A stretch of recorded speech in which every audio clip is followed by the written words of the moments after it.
Assalamualaikum, halo teman-teman Senang Sinau. Jumpa kembali dengan kami tentunya di channel Senang Sinau yang selalu berbagi hal-hal yang positif tentunya. Nah, bagi teman-teman yang belum klik tombol subscribe-nya nih, silahkan klik tombol subscribe-nya terlebih dahulu dan aktifkan tanda lonceng. Saya hitung 1-3, silahkan klik tombol subscribe-nya ya. 1, 2, 3. Oke, terima kasih untuk teman-teman yang sudah klik tombol subscribe.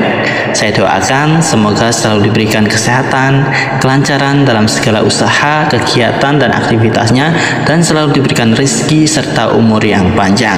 Bagi teman-teman yang belum subscribe, tenang saja, silahkan klik tombol subscribe-nya ya. Oke, kali ini kami akan membagikan sebuah hal yang tentunya akan bermanfaat untuk kita semua. Perhatikan dengan seksama.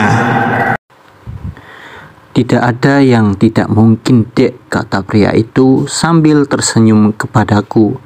Namanya adalah Jamal. Dia adalah salah satu pengusaha roti yang berlokasi di depan Indomaret itu.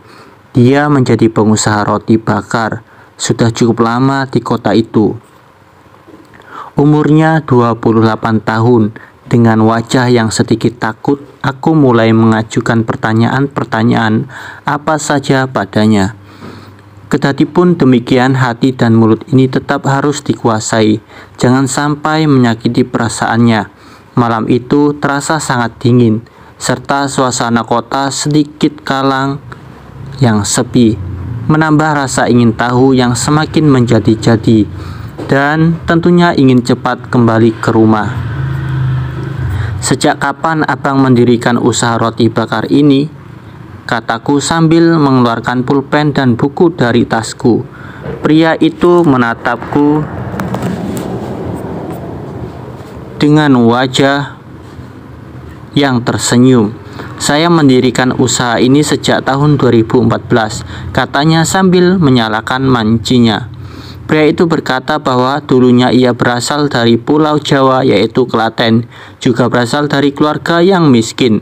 Hidup di Jawa itu susah, Dek, kata pria berusia 28 tahun itu sambil menatap ke atas.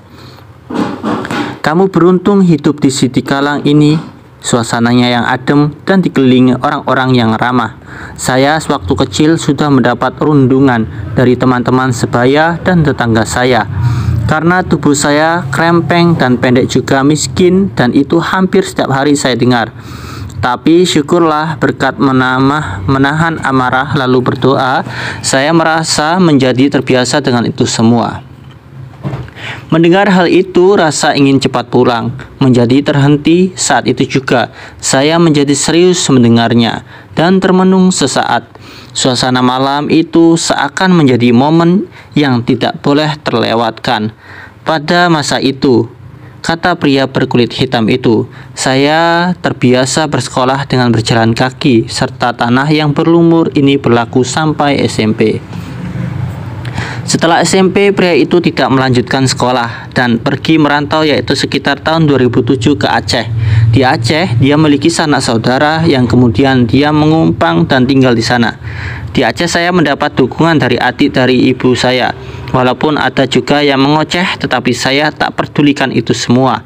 Kemudian saya diajari cara buat mie Aceh oleh paman saya yang kebetulan setiap sore berdagang mie Aceh di depan rumahnya. Akhirnya pria itu mulai terbiasa dan akhirnya ia mendirikan usaha sendiri. Walau tidak selaris usaha pamannya itu, tetapi lama-lama ia menikmati hasil dari usahanya itu. Dan pendapatnya kala itu per hari sekitar 150 ribu. Lama-lama saya mulai tertarik pada hal baru, katanya sambil tersenyum. Saya mulai bergaul dengan pedagang-pedagang di sekitar saya. Dan pria itu suka bercerita, berbagai keluh kesah dan tentunya yang datang membeli dagangannya. Mereka dan salah satu atau dengannya yang paling laris di kota itu adalah roti bakar Aceh. Rasanya sangat legit dan manis, dan saya mulai terpikir, kalau mie Aceh yang saya jual laris, apalagi roti bakar ini, kata pria itu sambil merokok. Lalu pria itu menemui pamannya ingin meminjam modal padanya.